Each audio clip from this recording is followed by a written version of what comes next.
বন্দে মাতরম বন্দে মাতরম বলে বলে ভারত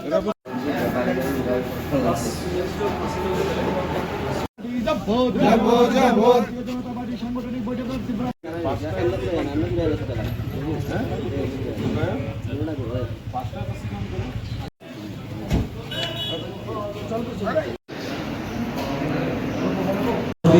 আমি দক্ষিণ জেলা সভাপতি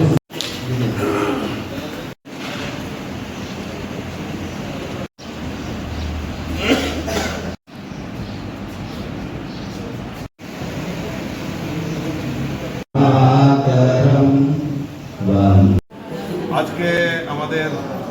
ঋষ্যমুখ মণ্ডলের উদ্যোগে আমাদের রতনপুরে আমাদের সাংগঠনিক বৈঠক এখানে অনুষ্ঠিত হয় এবং এখানে আমাদের প্রাক্তন এমপি ত্রিপুরাও উপস্থিত ছিলেন, আমাদের মিনিস্টার আমাদের ত্রিপুরা রাজ্যের ট্রাইবেল ওয়েলফেয়ার মিনিস্টার বিকাশ দেববর্মা এখানে উপস্থিত ছিলেন, জেলা সভাপতি ছিলেন। আমাদের মূল উদ্দেশ্য হলো আগামী কিছুদিন মধ্যেই আমরা হয়তো এডিসি নির্বাচন আমরা আর ভারতীয় জনতা পার্টি সবসময় প্রস্তুত থাকে যে কোনো নির্বাচনই হোক না কেন সাংগঠনিকভাবে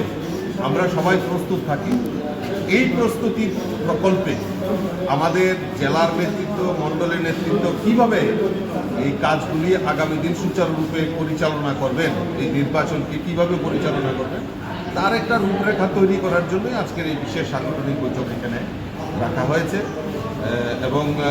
ঋষ্যমুখ মণ্ডল এবং জনজাতি মোর্চা বিশেষ করে